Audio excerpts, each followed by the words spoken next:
It's 3 in the morning. You suddenly wake up, your heart pounding harder than usual, with that strange feeling that something just happened. But it wasn't a common nightmare. No, you just dreamed of someone you love, someone who is no longer here, someone who has passed on. The image is still vivid in your mind. That person's smile, the voice you thought you'd forgotten, the warm touch of a hug that felt as real as any hug you've ever received in life. Your hands are still trembling slightly, and you could swear you can still smell that person's scent in the air.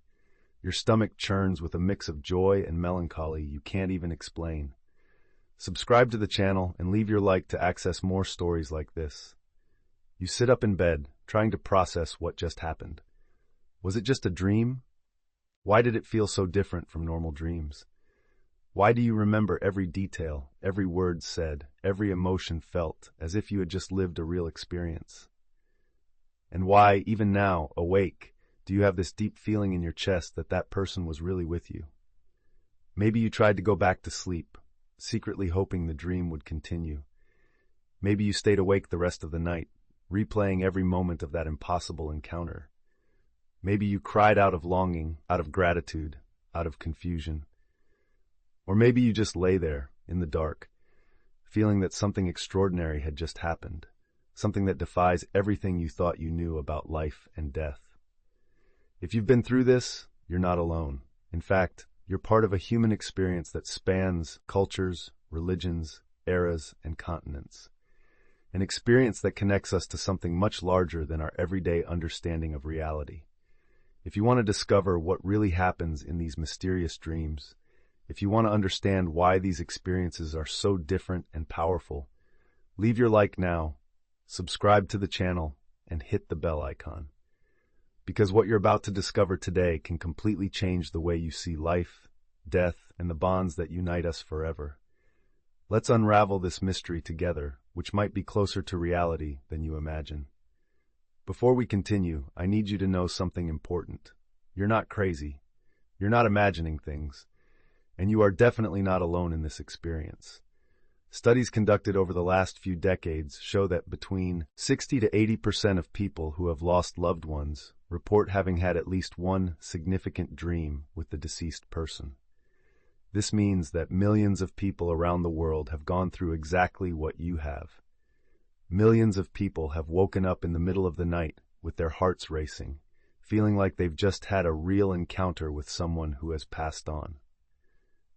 We're not talking about isolated cases or rare experiences. We're talking about something so common, so universal, that it crosses every imaginable barrier. It doesn't matter your age, your culture, your religion, your education, or your personal beliefs. It doesn't matter if you're a skeptic or spiritual, if you believe in an afterlife or not. These dreams happen to materialistic nurses, to skeptical engineers, to university professors, to young children who don't even fully understand what death is. It happens to people who have just lost someone and to people who lost loved ones decades ago.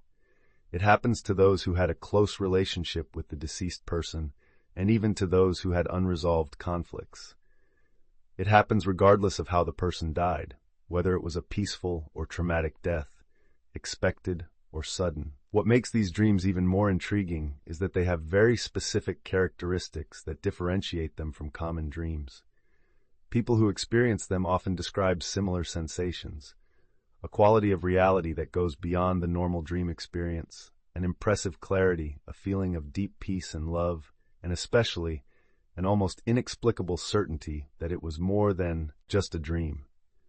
Researchers from different fields, psychology, neuroscience, parapsychology, anthropology, have been studying this phenomenon for years. Although they have not yet reached a consensus on the complete scientific explanation, one thing is certain: these dreams are real in the sense that they really happen, have specific characteristics, and produce lasting effects on people's lives. Many people who go through these experiences report significant changes in their lives: a decrease in the fear of death, a greater sense of purpose, relief from the grieving process, a broader perspective on life. Some people say that these dreams help them make important decisions, resolve internal conflicts, or simply find peace in times of great pain. So if you've had this experience, know that you are in good company. You are part of an invisible family of people who have experienced something that our modern society is still learning to understand and accept. You don't need to feel strange, crazy, or alone.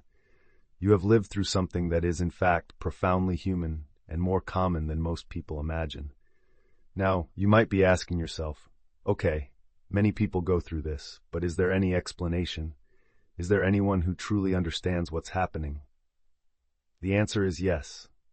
And today I want to introduce you to one of the most extraordinary and respected figures in the study of these phenomena, Edgar Cayce, known worldwide as the Sleeping Prophet. Edgar Cayce was not a charlatan or someone who simply invented theories. He was one of the most documented and studied psychics in modern history. Born in 1877 in Kentucky, USA, Cayce developed a unique ability to enter a deep trance state and access information that went far beyond his conscious knowledge. What makes Cayce so special and reliable is not just his psychic abilities, but the way he was studied and documented. Over more than 40 years, he performed over 14,000 psychic readings, all carefully recorded and archived. These readings covered an impressive variety of topics: physical healing, past lives, dream interpretation, spiritual guidance, and yes, communication with deceased people. What still impresses doctors, researchers, and skeptics today is that Cayce, who only had an elementary school education, could provide accurate medical diagnoses and effective treatments for conditions that doctors of the time could not identify or cure. He mentioned body parts, medications, and procedures that didn't even exist in his time, but were later discovered and validated by medical science. The Edgar Cayce Foundation, established in Virginia Beach, preserves and studies all this material to this day. Important universities, renowned doctors, and serious researchers have investigated Cayce's work for decades, and although not everything can be explained by current science, the accuracy and consistency of his information are undeniable. But what interests us today is the specific knowledge Cayce shared about dreams with deceased people. During his readings, he was asked hundreds of times about this phenomenon, and his answers were remarkably consistent over the years. According to Cayce, these dreams are not products of imagination or the subconscious trying to process loss. For Cayce, these encounters are real. They are moments when the consciousness of the deceased person can communicate with the consciousness of the living person. And this is possible because, according to his teachings, death is just a transition of state, not the end of existence or consciousness. Cayce explained that when we sleep, our consciousness becomes more receptive to experiences that go beyond the physical world. It's as if the veil between worlds becomes thinner, allowing for these extraordinary encounters. He described these dreams as soul visits, moments when our souls connect on a level that transcends physical reality.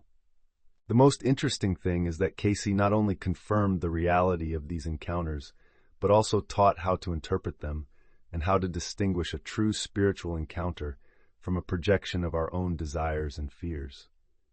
Now I need you to prepare your mind for something that can completely revolutionize your understanding of life and death. What I'm about to share with you challenges everything our society teaches us about what is real and what is imagination. According to Edgar Cayce, that dream you had with a deceased person wasn't a dream. Let that sink in for a moment. It wasn't your mind creating a fantasy to cope with longing. It wasn't your subconscious processing the loss. It wasn't a hallucination caused by emotional stress. It was a real encounter. That's right, a real encounter between your soul and the soul of someone you love who continues to exist even after leaving the physical body. I know this might sound impossible at first glance. After all, we've been taught since childhood that when someone dies, they simply cease to exist. We've been conditioned to believe that our consciousness is just a product of the physical brain, and that when the brain stops, everything ends. We've been educated in a materialistic society that only accepts as real what can be touched, measured, and proven in a laboratory. But what if this view is incomplete? What if reality is much broader and more extraordinary than we've been taught? Cayce proposed a radically different understanding of human nature. For him, we are not just physical bodies that have developed consciousness. We are eternal souls who are temporarily inhabiting physical bodies. The difference may seem subtle, but the implications are revolutionary. If you are a soul having a temporary physical experience, then your essence, your consciousness, your ability to love and connect do not depend on your body to exist. They are inherent in your spiritual nature. And if that is true for you, it is also true for everyone you love.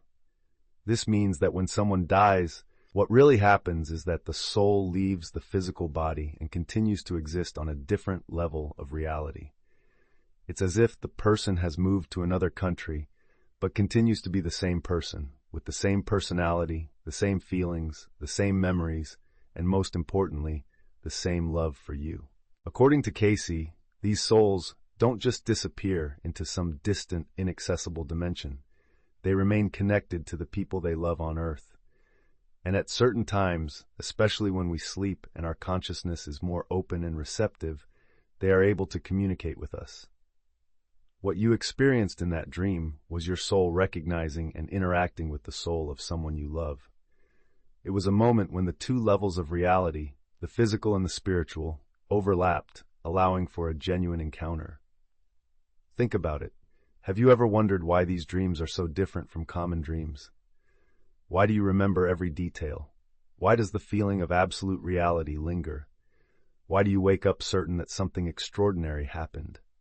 It's because something extraordinary really did happen. You didn't dream about the person. You met them.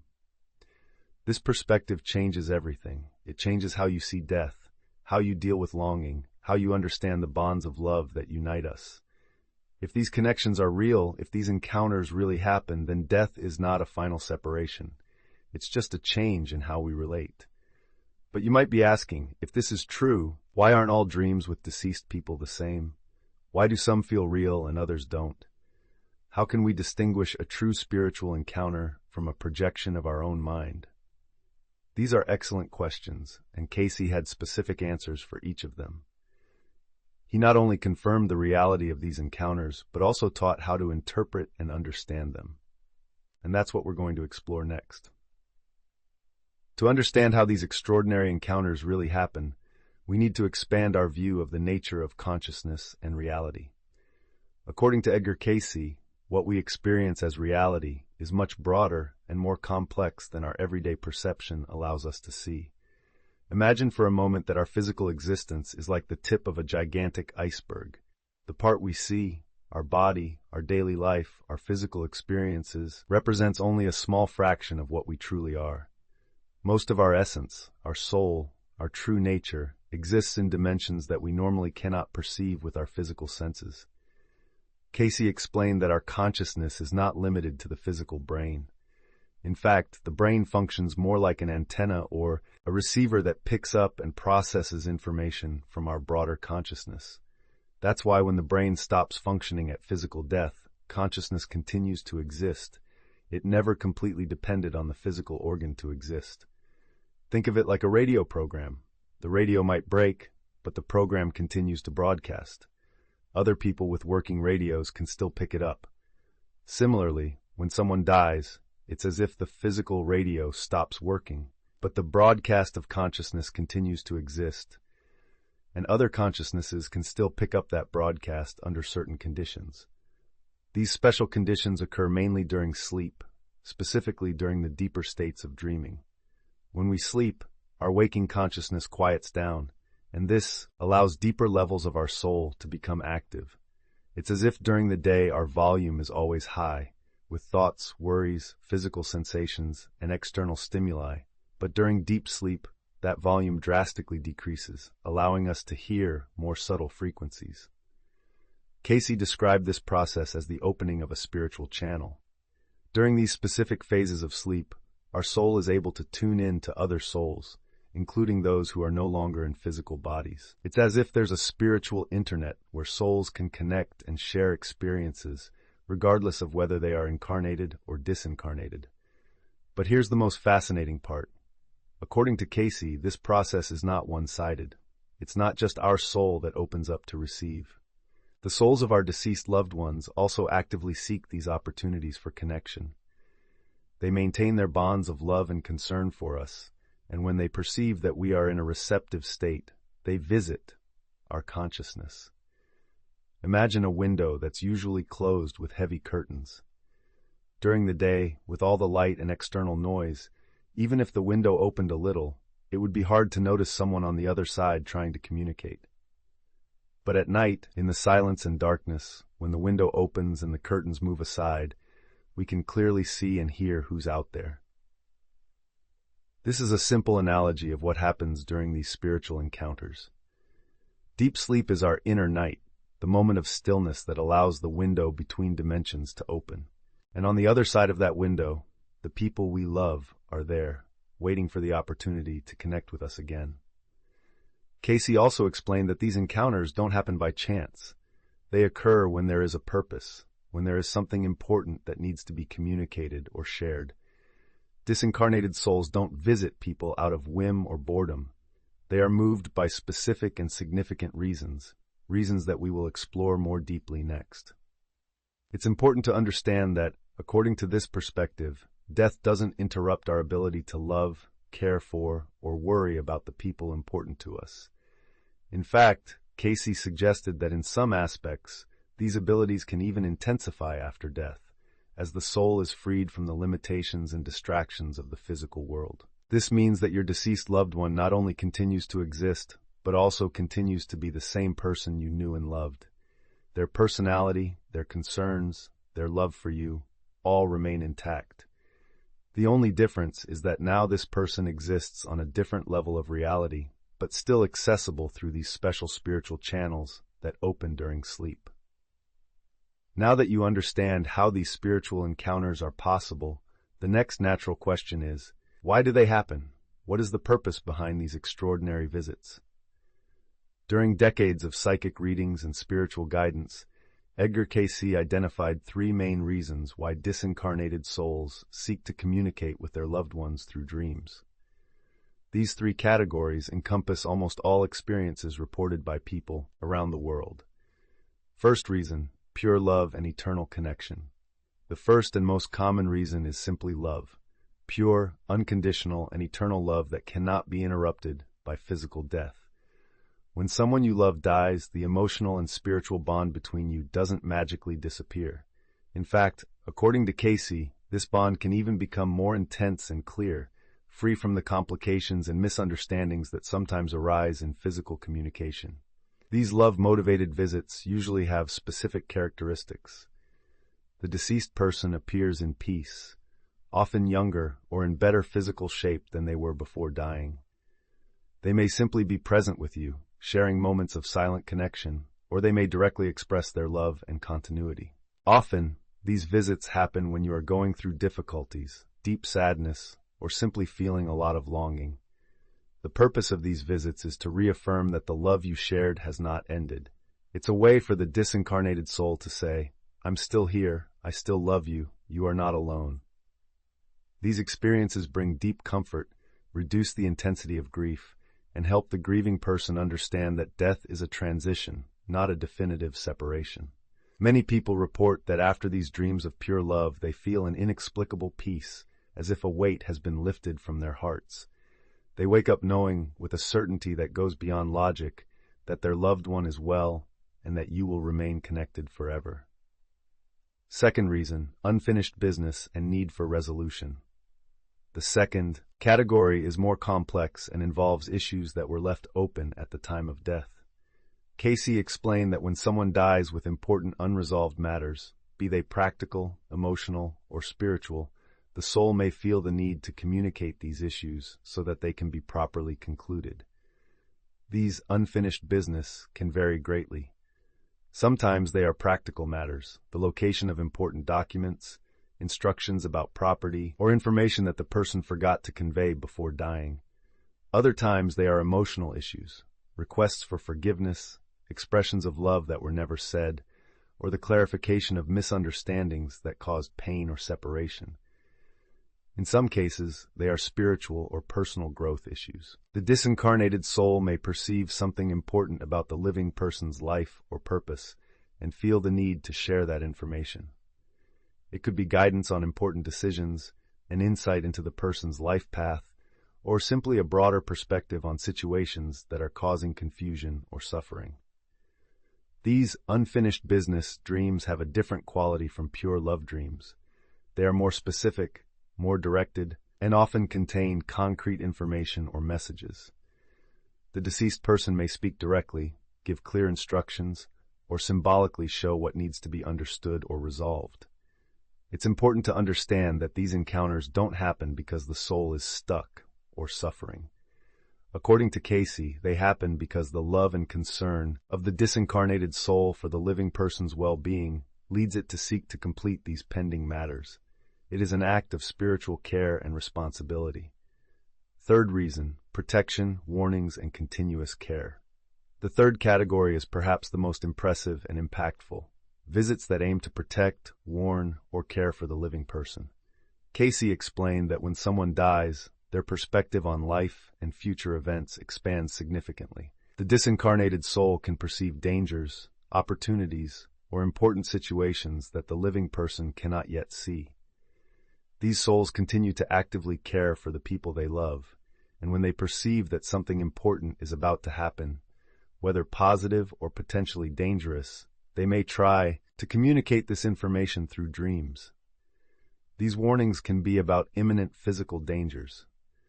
There are countless reports of people who dreamed of deceased relatives warning about accidents, health problems, or dangerous situations, and who managed to avoid these situations by following the guidance received in the dream. But the warnings can also be about emotional, relational, or spiritual aspects of life. The deceased person may warn about harmful relationships, important opportunities that are approaching, or decisions that will have significant consequences in the future. Sometimes, these visits have a broader purpose of life guidance. The disincarnated soul, with its expanded perspective, can help the living person understand their true purpose, their special talents, or the path they should follow to find fulfillment and happiness. These dreams of protection and care often have a quality of urgency or special importance. The deceased person may appear more serious or focused, and the message is usually clear and direct. Many people report waking from these dreams with a strong feeling that they need to pay attention and act according to the guidance received. Now you might be asking yourself, how can I tell if my dream was really a spiritual encounter or just my mind processing emotions and memories? This is a crucial question, and Edgar Cayce provided very specific guidelines for distinguishing between true spiritual encounters and mental projections. Cayce understood that our mind is powerful and can create very vivid dreams based on our own emotions, desires, and memories. It's natural for us to dream about people who are important to us, especially when we're dealing with loss or longing. But true spiritual encounters have distinct characteristics that set them apart from these common psychological dreams. First criterion, the quality of peace and serenity. One of the most reliable indicators of a true spiritual encounter is the feeling of deep peace that accompanies the experience. When you have a real encounter with a disincarnated soul, even if the conversation is about serious or emotional matters, there is always an underlying quality of serenity and unconditional love. In dreams of mental projection, especially when we are processing pain or guilt, emotions tend to be more intense, conflicting, or disturbing.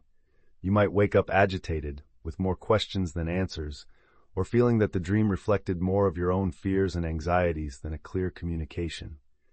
In contrast, after a true spiritual encounter, even if you wake up emotional or touched, there's a fundamental feeling that everything is well.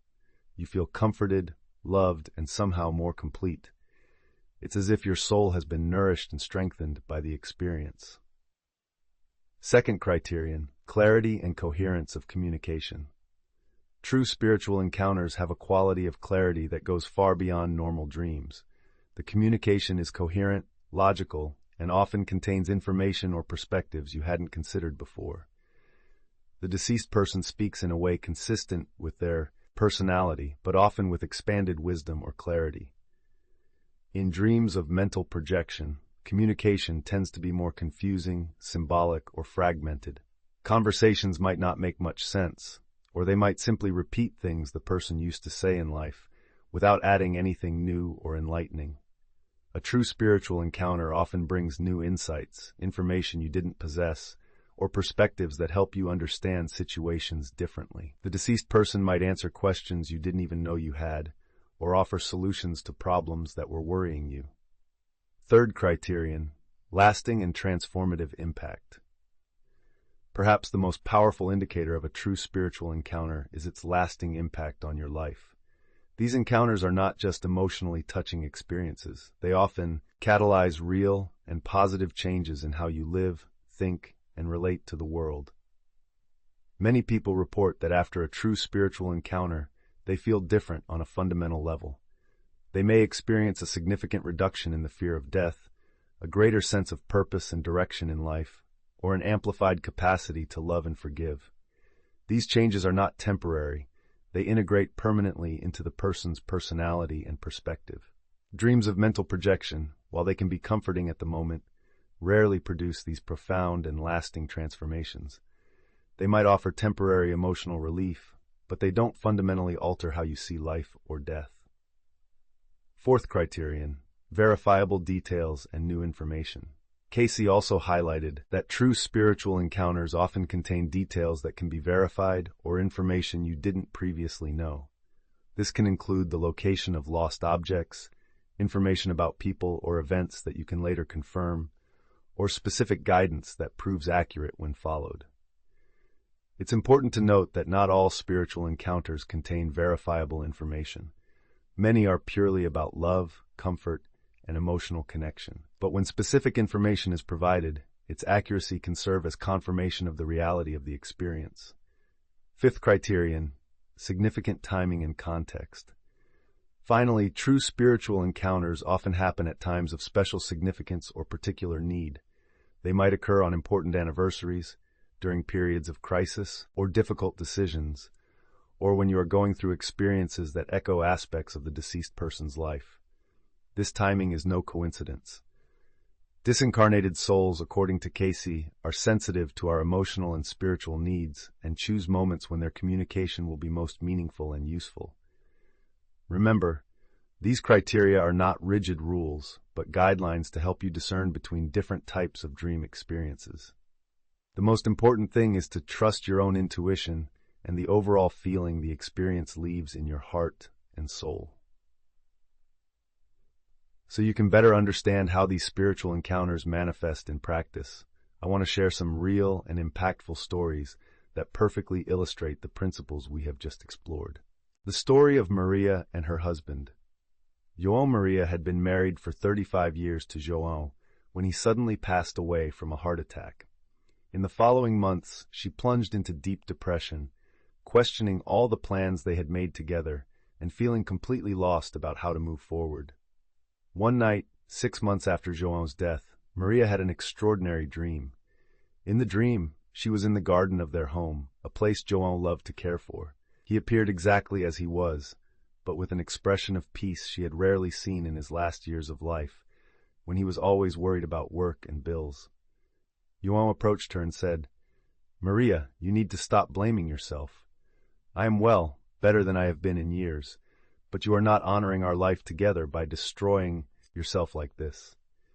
He then led her to a specific rose in the garden, a red rose he had planted on their first wedding anniversary. "Remember this rose?" he asked. "I planted it because I said our love would flourish forever. The rose is still there, Maria. It's still alive and beautiful. Our love is also alive. It has just changed form." João continued, "There's something I need to tell you. That job at the landscaping company you always wanted to try, it's time.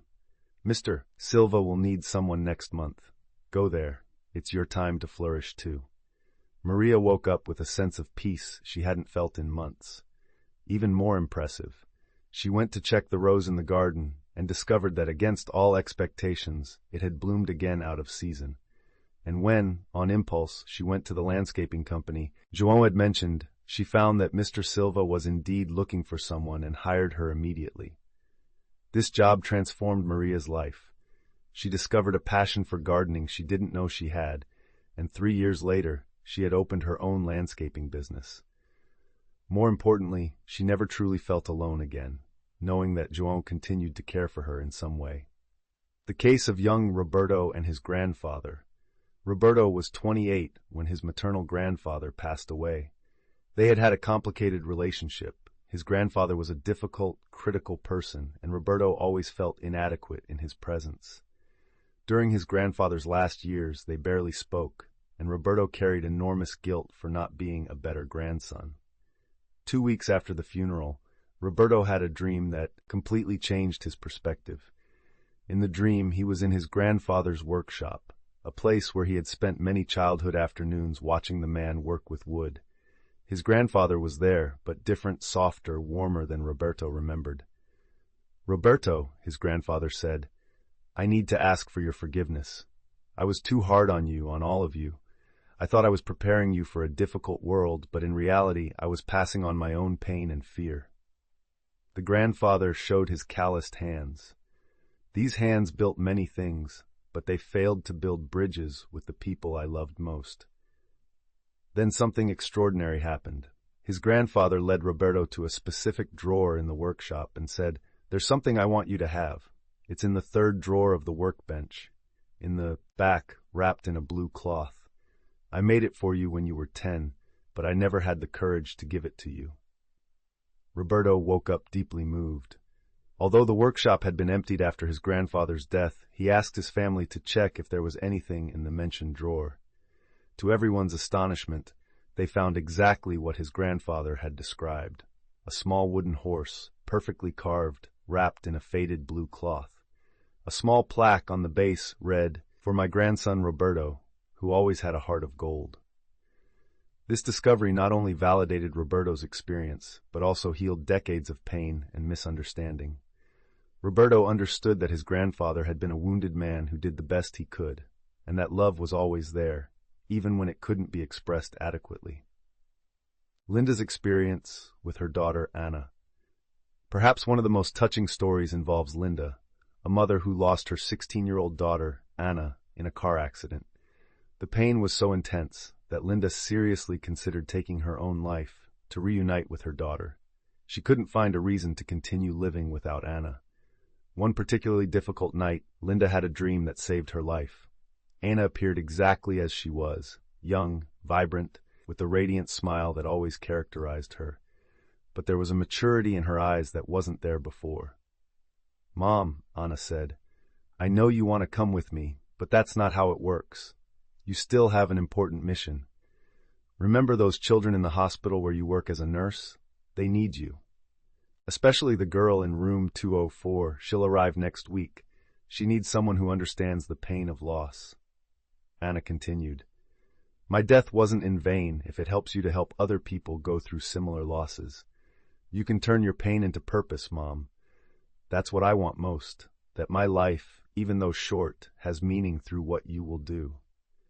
Her daughter then embraced Linda with a strength and love that seemed too real to be just a dream. "I haven't gone away, Mom. I've just changed addresses, and I'll always be with you, especially when you're taking care of other people." Linda woke up transformed. The following week, a 15-year-old girl was admitted to the hospital where she worked, a girl who had lost her parents in an accident and was completely distraught. Linda became a maternal figure to her, and this experience opened a new chapter in her life. Linda founded a support group for grieving parents and became a certified grief counselor. Over the years, she helped hundreds of people navigate the loss of loved ones. Her pain transformed into purpose, and she always knew Anna was with her on this journey. Now that you understand the nature and significance of these spiritual encounters, it's natural that you might want to know how you can facilitate these experiences or interpret them better when they happen. Edgar Cayce provided very specific guidance for this, how to prepare to receive these communications. The first thing you need to understand is that these encounters cannot be forced or consciously controlled. They happen when there is genuine purpose and when the spiritual and emotional conditions are right. However, you can create a more receptive inner environment. Start by establishing a quiet routine before bed. Dedicate at least 15 minutes before lying down to quiet your mind and heart. Avoid intense stimuli like television, social media, or stressful conversations in the 2 hours leading up to sleep. Your mind needs to be in a state of peace to be receptive to subtle communications. Practice gratitude for the deceased person. Instead of focusing on the pain of loss, take time to remember happy moments, lessons learned, and the love shared.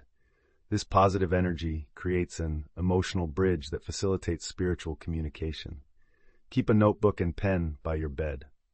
When you wake from a significant dream, immediately write down everything you can remember, no matter how fragmented it may seem.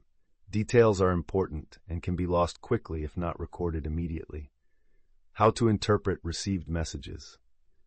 Not all communication in spiritual dreams is literal. Cayce taught that disincarnated souls often communicate through symbols, metaphors, and emotional impressions. Learning to interpret this symbolic language is crucial. Pay special attention to the dream settings. If you are in a significant place from your shared life, this may indicate that the message relates to memories or lessons associated with that location.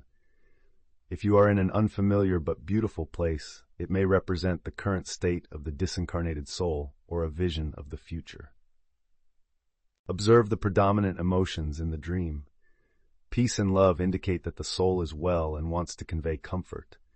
Urgency or concern may indicate important warnings or guidance. Sadness or agitation may suggest unresolved issues that need attention. The specific words spoken in the dream should be taken seriously, especially when they differ from the person's usual speech pattern in life. Often, disincarnated souls gain an expanded perspective and wisdom, and their words can carry profound insights.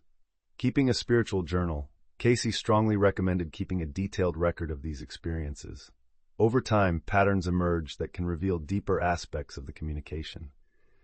In your journal, record not only the content of the dream, but also the approximate date and time, your emotional state before sleeping, significant events from the previous day, and how you felt upon waking.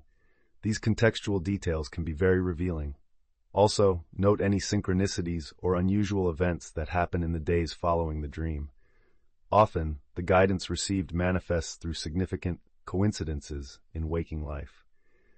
Review your journal regularly, looking for patterns, recurring themes, or guidance that has proven accurate. This strengthens your confidence in the validity of these experiences and enhances your interpretive ability.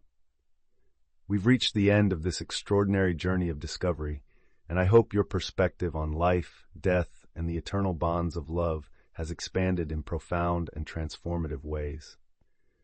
What we've shared today isn't just theory or abstract philosophy. It's a living reality that millions of people around the world experience regularly. You now hold the keys to understanding and interpreting these extraordinary experiences that might be waiting for you. Death isn't the end. It's a transformation. It's like a butterfly leaving its cocoon, or like someone moving to another country but remaining the same person you've always known and loved. Genuine bonds of love transcend physical reality and continue to vibrate actively on more subtle levels of existence.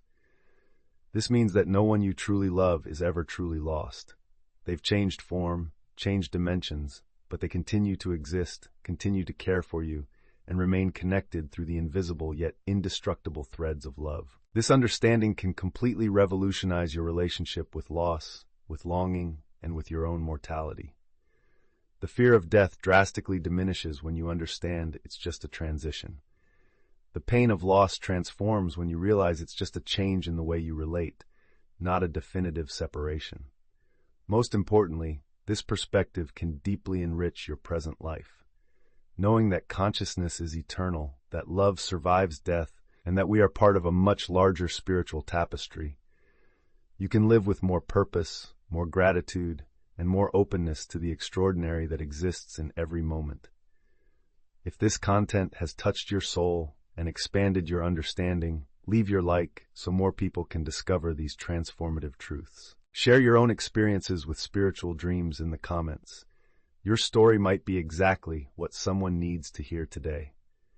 And subscribe to the channel to continue exploring the deepest mysteries of human and spiritual existence. The encounters didn't end when your loved ones passed on, they just took on a new form. Keep your heart open, your mind receptive, and be prepared for the extraordinary gifts that eternal love still has to offer. The journey continues, and you are never truly alone.